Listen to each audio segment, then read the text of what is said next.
again to Geeks Not Nerds, the podcast. I'm Captain Logan. And I am Vince. Vince, who gave us our question for this week? A guy named JDude907. And he asked... And what is the question this week, Vince? Oh, you see, you just asked what his name was. I didn't think his question was important. I figured we're just going to sit here and, breathe air for a while. No, Vince, try to be like good movie protagonists and be more proactive. Oh, you see here, I thought they were just supposed to sit in the same room and let cameras rotate around them while they stared at the month's names. Is that what you're doing right this minute? I did it yesterday. I got out of the way early. By the way, Vince and I are not in the same room today. Once again, we're recording from separate places, so I actually don't know that it's possible. There could be a camera spinning around Vince at this very moment. This is our podcast on satellites. Excuse me, our satellite podcast. Vince, what's our topic for today? So JDude907 asks, retcons, are you totally against them? Or if not, when do you think they're necessary? What are some of the best and worst instances of retcons? And how do you feel about the ways Marvel and DC handle them? Wow, is this a take-home exam? Yeah. See, we have our teacher, Mr. How long do I get to take this particular test? It's 6 minutes per question. And the proctor says, you will pick up your pencil now. Seriously, I feel like I'm going to get graded on this.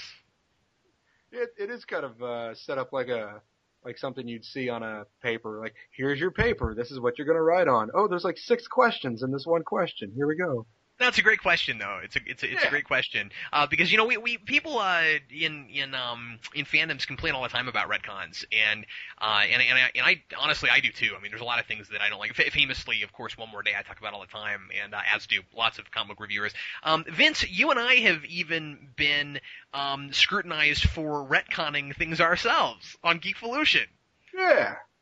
See, here's the deal. We love retcons so much that we're going to retcon everything in Geekvolution. That's right. We are? Captain Logan is no longer reviewing superhero movies, or he never reviewed superhero movies. He now has reviewed movies that star crabs as the protagonist. That's right. And I'm going to review every one of them too. Every one of them until they're you wouldn't believe it, but there's quite a few of them. They put on a human suit. We like to call these people Brad Pitt. Also, the show has never been a weekly show. It's always been a show that only comes out every 3 months. That's right. Every 3 months we roll around. It's our tri-monthly. No, wait, that's the wrong word to use. And every Sunday we have always put out a show called We Don't Recommend This. But you see, I actually like that idea for a show. We never recommend anything. We recommend that you don't read these or watch these or whatever, consume the entertainment of some variety. See, to be serious for a minute, the thing is, I don't think I have enough stuff in my house that I could actually like weekly go, I don't recommend this. You see, I just dip into my brother's collection. I mean, wouldn't it be sad if your house, I mean, besides living with your brother, if your house was filled with stuff that you don't like, so every week you'd be like, I bought this, but it's terrible. I have bad luck. This is the bad luck show. My pull list was like that for a little while. I kept reading things that were bad. And like The Boys, when I started reading The Boys, it was great. And then recently, within the last 5, 6, maybe a year. I was going to say 5 or 6 months, but I think within the last year it's just turned to really bad stuff. But I keep reading it and kept buying it and saying, why am I doing this to myself? So I pulled it. Well, I took it off my pull. You pulled it off your pull list. It was a different kind of pull. What's funny is people have gotten so used to continuity, comic fans and movie fans and stuff like that some of our viewers have actually complained that we have retconned the history and origin of Doomsvents. See, we didn't retcon it. It's just Silver Age. That's... Yeah, exactly. Because see, we have a particular Doomsvents we have Vince who pretends to be Doomsvents, and then we have a couple of versions of an actual Doomsvents. One of which is upset about the fact that he used to be a supervillain, and another who's a little bit closer to a mad scientist. Yeah. Yeah, yeah. So really, it's just Silver versus Modern Age. Yeah, you see, Golden Age is me, and Silver, and then there's Bronze. Yeah, well, we haven't been around all that long, so we've only been doing this for a couple of years, so our Bronze, Silver, and Gold Age are, kind of by months, really. They're ridiculously close to each other. We have defining videos that separate the two. So Vince, let's just delve straight into this, shall we? Let's kind of talk a little bit about this generally, and then we'll go into some specific examples, or perhaps the examples will just sort of pop up as we go along. Let's start off with his most interesting question, which is it ever a good idea to retcon something? What do you think, Vince? See, I think that it's potentially a good idea. It's a possibility because you could have a story that's just gone to a place that it really doesn't need to be, and it's no longer interesting. And you have a way of telling a particular story that would be interesting. However, that exists in a reality that is not as it currently exists. So therefore, you retcon some stuff and you make your reality exist.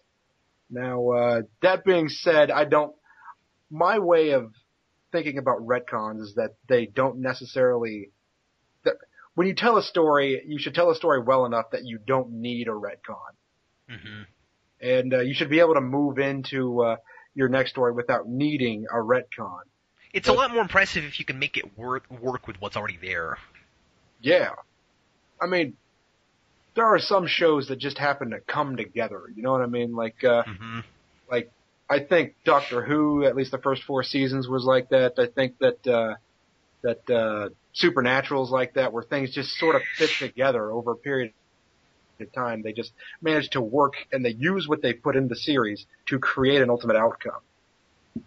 So even some of their throwaway episodes become important. Yeah, you touched on something. I talk a lot about how the most important thing is story, and so it's difficult for me to worry too much about continuity when you have just such an extremely good story. That's why there's a few episodes here and there of Star Trek where there'll be what I like to call stuff that never happened episodes, where you get to the end of the episode and via time travel or something, it turns out that the story never happened because we have to reset status quo. But the story in the episode is so good that even though it doesn't actually really happen. Even though it doesn't actually really happen, it still was worth watching because the story itself was really good. But as far as just like overarching retcons that actually really like change a status quo in order to make something work, the question you really have to ask yourself is the story worth telling that you're telling where it required a retcon?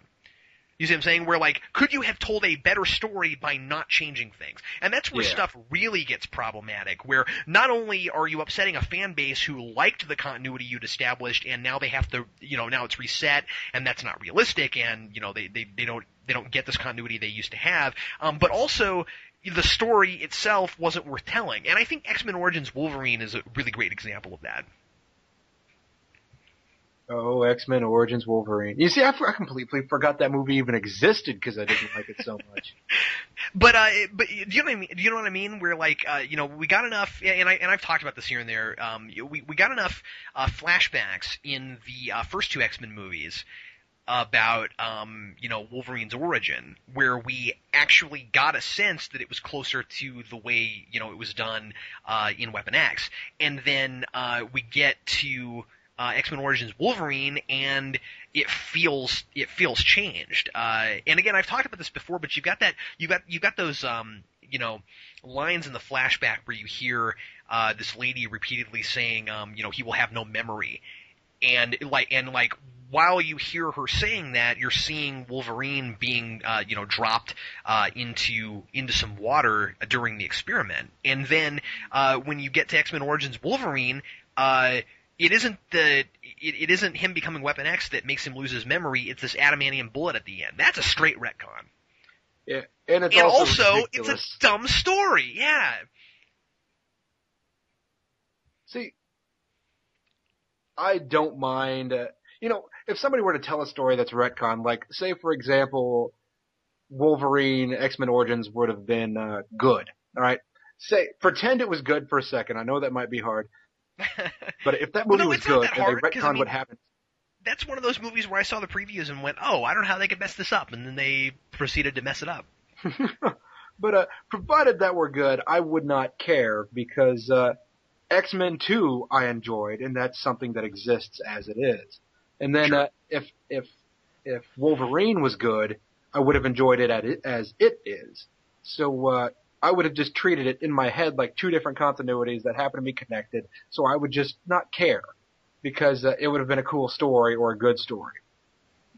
But as it exists, it's not good, and that's, I think, part of what makes people get a little bit angry about retcons, or at least changing continuity in some way. I mean, why would you change it to something that's bad? Yeah, exactly. Well, one of the questions he asked was, are there any retcon? I think, are there any retcons that we can think of that were good ideas? And nothing specific springs to mind, but I would say that every so often this kind of thing kind of happens in comic books, where things won't be so much retconned as just like kind of conveniently swept under the rug, so that certain stories can be told. And sometimes with 70 years of comic book history or whatever, depending on what you're talking about, that ends up being kind of necessary. And like there have been various runs of Superman where this kind of thing is necessary, where Superman's been way too powerful, and we have to do something to make him less so that we can tell a more human story. I don't know. I think that sometimes that's gonna that's going to be important. We're going to have to do that. And I think Crisis is worth talking about because of course that is a straight retcon, but it was like a purposeful retcon. It was sort of like frankly, it's difficult to decide whether or not it's a retcon or a reboot. You know what I mean? Which Crisis are we talking about? Oh, we're talking the original Crisis. Infinite Earth. Okay. Yeah. Now, if somebody just straight says Crisis, that's the one they mean, because that's the one that actually changed the whole universe, and reset everything. And what's funny is that actually kind of did the same thing the new Star Trek movie did. You know what I mean? Where we reset out of the continuity we had before. Yeah. Which is kind of interesting. And I don't know, there were a lot of people at the time who didn't like that because there were a lot of stories that they liked from before that. But at the same time, by doing something like that, it allows us to tell stories where Superman was never able to juggle planets. You see, here's the thing about Crisis. It wasn't so much that first of all, I'll say that I did not like Crisis. But it wasn't a problem that it was a reboot, and it wasn't a problem that it was a retcon. The problem was that it was poorly told. It was an overblown, long-winded story. And really long-winded. There was way too many characters to connect anybody together. And pretty much when it boiled right down to it, when you got to the end of the series, you couldn't help but fully understand that this was just a way of them trying to clean up their universe. Yeah, it's really convoluted. It almost would have been better if they had simply come out and made a statement and said, okay, we're starting over. Yeah, but instead we get this 12-issue maxi series, or whatever you wish to call it, that's just annoying. And that I think exists precisely for the reason that fans don't like retcons. Yeah. So they just wanted to change things, and they wanted to have a story that led up to it. But I have never read a story where I cared less about a character dying. Like, I've read, like, when Supergirl died, they treated it like it was a huge thing that was going to happen. And by the way, spoiler warning, Supergirl dies in Crisis on Infinite Earths. But there's one that exists now, so you shouldn't feel too bad about that.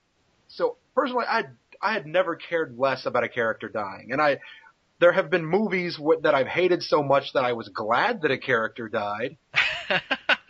There's movies where I spent the whole movie wishing characters would die and then cried because they didn't, like, War of the Worlds.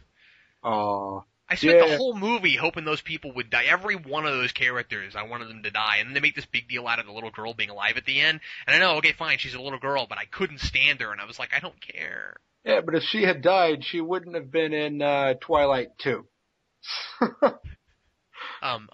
Vince? Yes. Vince, there's a difference between characters and the actors who played them. Don't lie to me. I know they're the same people. So let me ask you this, Vince. With something like Crisis, because I mean this is a really good example. Do you think that there is a way they could have told that story better and actually made it a compelling narrative, or do you think that they just simply should have found a way to, fix their universe the way they wanted to without that? Like, what do you think they could have done better? Well, see, in my head, a retcon isn't necessarily bad. Now, I think that they could have potentially told the story well. I think they would have just had to tell a different story that served the same purpose. Or maybe even tell several stories that serve the same purpose. And, like, for example, Doctor Who manages to, cross parallel universes and timelines and make it believable. Well, largely because it's also funny. But, that helps a lot. It establishes, it does what it needs to do to establish a universe, and allows you to make these large universal changing things that factor into it. But when you have something like a Crisis on Infinite Earths, it becomes stilted and driven to a point rather than character driven. So I feel like I'm just watching a bunch of characters thrown at a point. So what I'm trying to say is, it was terrible, and I would really have to see a different story in order for them to try to get the same purpose. Because after all, the story's not important to Crisis on Infinite Earths, and I think I've just repeated myself a million times. No, that's okay. You're not entirely wrong. One thing I wanted to touch on a little bit are places where things aren't retconned so much as, like I said earlier, conveniently ignored, and times where sometimes in order to make a story work, you kind of have to do that. For example, that was totally done with Superman Returns, which was really trying to be the Christopher Reeve continuity, but then it, largely pretended like 3 and 4 didn't happen. And I always said, fair enough, because they're terrible. I'm cool with that. My favorite retcons are not necessarily fun to read because just the point of the retcon happening I didn't care about, but I thought it was fun anyway. For this reason, like for example, and I know I'm a big Punisher fan, and I'm about to give 2 examples of Punisher things, but the Punisher, when he was, what was it? Okay, the Punisher was running around killing people for doing things like littering and jaywalking, and when it came to the first volume, the Punisher said, or the narrative said that the Punisher was drugged and he was doing those things because he was under some sort of chemical influence, and now here's the actual guy. And then we get this fantastic story in volume 1. And later on, when they do the Marvel Knights Avenger for God thing that they decided to turn the Punisher into, which I have not read, and I'm working my way up to it. I'll get to it when I'm like 50, but So the way Garth Ennis handles that when he gets to his first Punisher line is, it happened. It's over with, and now I'm alive again. So. Yeah, sure. I read that and I think that's ridiculous, and I like it. So we just ignore that something crazy or crappy had just happened. And also the Clone Saga is a good example of this. Oh, yeah, sure. So nobody cared. Like, all right, we have this big universe-changing thing that happens, and then we just ignore that it ever happened. We don't need a huge storyline that's probably going to suck anyway because it's dealing with something that was already bad. So why throw money at a problem? Well, and in comic books, I mean, the rules are different and are more lax. I mean, you've got giant, like, earth-shattering things that happen simultaneously that couldn't possibly happen simultaneously. Like right now in Marvel at this very moment, we've got this arc going on in Avengers, this really fun arc about the Infinity Gems, and it feels like a big crossover event because the Avengers right now have characters all over the Marvel universe. It seems like Avengers is a pretty open invitation right now. Everybody seems to be an Avenger, and so everybody's dealing with the Infinity Gauntlet, and there are people that aren't Avengers that are involved too, like Professor Xavier. And then, at the same time, you've also got Fear itself going on, which is another big, giant, universe-altering kind of thing. And what's really amusing, and I said this on Late Night last week, we see in both of those things the Watcher watching them. Like, both of them. The Watcher is watching this stuff. And so the assumption we have to make while we're reading is that these things aren't really happening at the same time. But, like, they kind of have to be, because when else could they have happened? And I mean, like, Iron Man is prominently featured in both of them, and as is Captain America. You know what I mean? So, like, these two things can't possibly be happening at once, but it's comic books, so it's okay. You know what I mean? It's not really that big of a deal. And so if we can have that, then I think forgetting about certain things that would, just be too large for whatever story you want to tell to tell, I think it's okay in comic books. But when you have a smaller continuity, and when you have like a film continuity where movies come out only like every 3 or 4 years or more in between, I think it's less okay. And I think of course the Star Wars prequels are a really good example of this, specifically the midichlorian thing, because it seems to me like it's a bad idea to take the really cool, mystical, mysterious thing that made Star Wars interesting to people and then try to make it science fiction. Like, that's almost a subgenre retcon. You know what I mean? Huh. Like, Star Wars is fantasy. It's science fantasy. There's nothing wrong with that. And it seems like Lucas was trying to like validate Star Wars somehow in his prequels by making up this BS science and ultimately just making the Force way less cool. That's not okay. When I think of that, I don't necessarily mind that that's wrong. That's false. I do mind it to an extent, but it doesn't change the fact that the original 3 movies were good movies. No, not at all. No, it certainly doesn't. And when you look back on it, it may taint your vision of, or the way you saw it as a kid or as a young adult or as an older adult. It never tainted it for me. It doesn't change it for it. It makes it impossible to watch those. Yeah. So when and take them seriously at all. Like, I think if you were to retcon those, a lot of people wouldn't mind. I've said similar things. I never thought about the genre changing thing. That's very interesting. But just the idea of trying to add midichlorians into it, I've said before that was silly. But it just makes those movies silly. It doesn't it just makes the movies that use the midichlorians silly. And to say that they shouldn't have done it isn't to say that they've ruined anything by using it. It's no, I don't think so. They've shot themselves in the foot by trying to make a new movie. Although let's note that whenever Lucas has gone back and added stuff to his original trilogy from the new trilogy, that is problematic. Yeah. Because then he really is changing that. What's that? I said I have nothing to add to that. You're just right. It's sad to me that somebody would try to change what they have. I mean, well, I say that, but I do have a couple instances written down here that I do feel are good retcons. The only decent retcons that that I recall reading. Okay, cool. But Colossus's death. When Colossus died in the X-Men trying to get rid of some extremely powerful mutant that was trying to kill everybody, I think he was trying to change reality or something, and I forget exactly as to what happened. But Joss Whedon had written Astonishing X-Men and brought Colossus back to life. And he didn't just bring the guy back to life. He said that Colossus had never died and had been pretty much in this alien's stronghold, and the alien was doing experiments on Colossus. So that's interesting to me. And the story was written so well, I didn't care that he had supposedly died in the past. It's just, here's a guy who had been long since thought dead, and here he is. It's sort of the same way with Identity Crisis. Have you read Identity Crisis, Cap? Oh, yeah. Yeah. I thought that was a terrific story. I mean, I know I hated it's wonderful.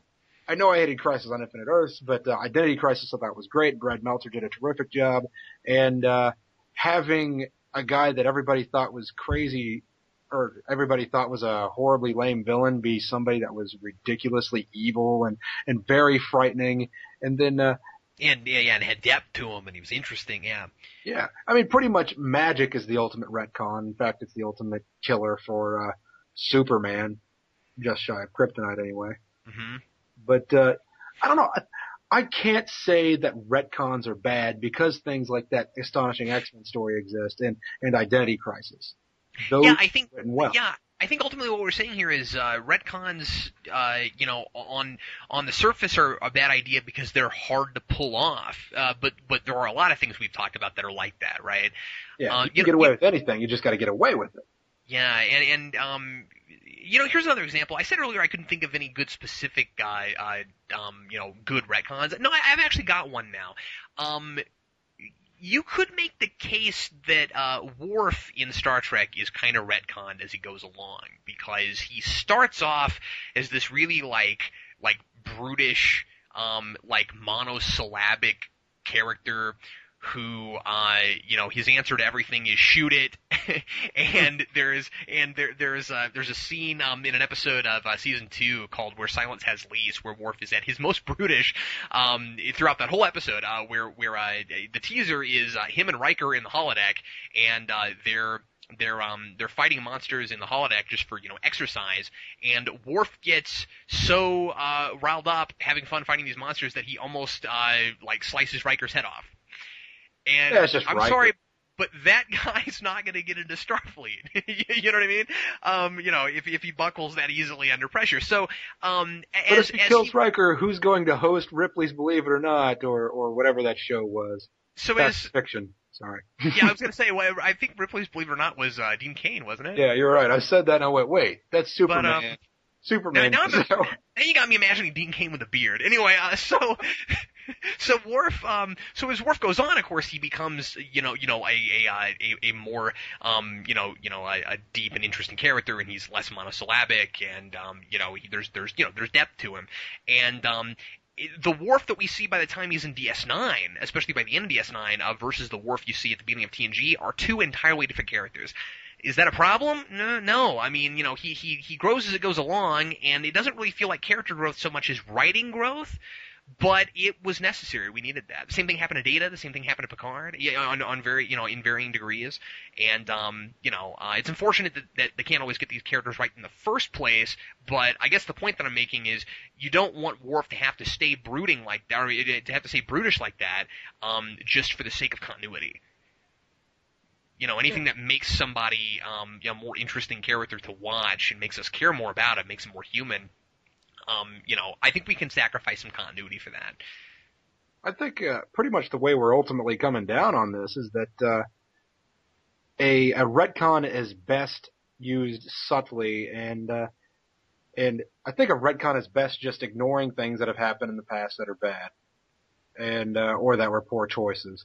And it's really hard. The other thing we're coming down on this is it's really hard to write a good retcon story, but it can be done.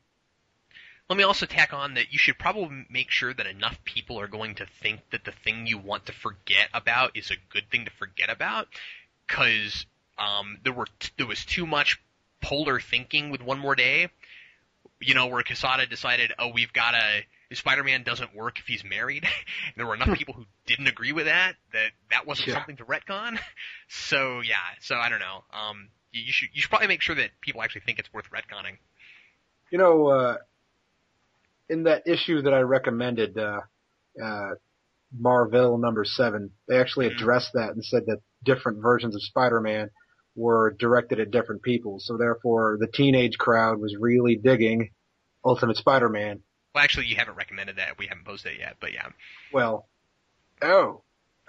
crap. You're right. But I assumed this video was going to go up after that one went up. No, this video is going up tomorrow. So in other words, you guys don't know what I'm talking about. We have retconned. Hold on. That video came out before this one. Vince, it's time for rants. Yeah. I'll do my rant first. Go ahead. Okay, well, my rant is about the series of superhero rewinds I've been doing lately. I've been talking about pulp movies. So I've done, I did The Phantom last week, and I did The Rocketeer, and I'm about to do Dick Tracy, and I did The Shadow several months ago, if not a year ago now, and with the exception of Dick Tracy, those other 3 pulp movies were pretty decent, and they made no money. And I think that's really interesting. I kind of wonder why. I mean, I thought they were all pretty well on par with each other. I gave them all threes. Like I said, I haven't done Dick Tracy yet, but I mean, I think that movie actually was pretty successful. But the other three, and it's interesting too because Dick Tracy is not really a superhero and is kind of in another league of his own, whereas the other three really are costumed crime fighters. And so you gotta wonder. I guess my rant is just I don't know why exactly that was. I understand individually why they didn't work. Like I think all three of them to varying degrees, but I think Rocketeer the most kind of fell flat on their face because they were marketed too much toward kids, and there was too much they were trying to make the merchandising really sell it, where and they were trying to make it work like Batman. And of course Batman is a lot of the reason that those movies were able to happen, and so they were like, well, we can't make money with this unless we merchandise it toward children. But other than that, I'm not sure why the adults didn't go see those. I don't know. I mean, maybe it just took. Maybe if they were to come out this, in today's day and age, and they would think, oh, I remember that from when I was a kid. But maybe there just wasn't enough nostalgia factor going on back then. I don't know. I mean, it seems like in the early 90s, I mean, you would have had more people left around who would have remembered those from originally. You know what I mean? Like you would have had people in their 60s who would be closer to 80 now. Who would have remembered things like, the Shadow, and at least, remember things like the Rocketeer. So it's just interesting that those people didn't go to the theater to see them, but maybe part of it is just that they weren't marketed right. And I guess part of what I'm wondering is just what you were saying, Vince, if those movies would do a lot better now, with this onslaught of superhero movies. The Spirit didn't do well, and, I mean, it bombed, and I don't know why, because yes, it wasn't that great. I mean, most people don't like it very much, but it was marketed far differently than the movie actually turned out to be. So was it because it was, a hero from that pulp time period? Was it because it was that Frank Miller style? Or what was it? You know what I mean? So I wonder if we made something that was better than that was from that period, if it would sell better. I wonder if maybe part of the problem is they're trying to recapture the feeling that they had from that time period, and it's such an archaic idea of it's almost anachronistic. You know what I mean? Maybe people just don't want that. Maybe they don't want the old style today. I don't know, because people are obsessed with trying to recapture noir. That's really in right now. See, and nostalgia is really in right now.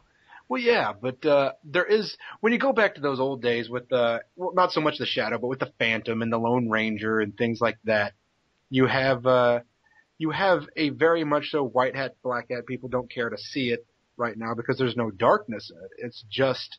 It's just a man on a horse, and nobody cares, in my opinion, at this point in time. I see what you're saying. See, I think if they were to do it correctly. So you're saying, but by correctly you mean updated?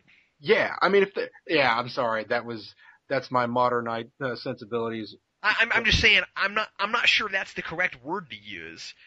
You're right. I mean, if they were to make it correctly for the audience today, is what I'm trying to say. But for example, if they do the Lone Ranger movie, they shouldn't do Pink Panther, the Lone Ranger, the movie, which looks like that's what they're going to do. They should do a revisionist Western, because that's what our audience is going to want. If they want a Western, they're going to want to be revisionist. Well, yeah, and of course that's exactly what they should have done with Jonah Hex. Yeah, well, they tried to make a revisionist supernatural Western, and I haven't seen it, but I refuse to see it. Yeah. Well, what's your rant, Vince? My rant is, I've been dipping into my Punisher collection again, and I wonder why Punisher seems to have this overabundance of non-lethal means of taking care of things. I don't understand it. Why is it that whenever he goes out with Spider-Man, he always has rubber bullets? Where does he get these things on short notice? Why does he keep them around? They're not part of his ideal. It's ridiculous to me. I've always wondered why he throws water balloons. It seems like... It's water balloons full of goofy juice that make you sound silly and you can't function. But and also I was reading a good Punisher comic book, but there was one moment in it that I just thought, really? They had some chick, just some some character that's supposed to be like Israeli police and or intelligence or something like that, and she brings in these tranq darts. She shows up basically with nothing except an attitude.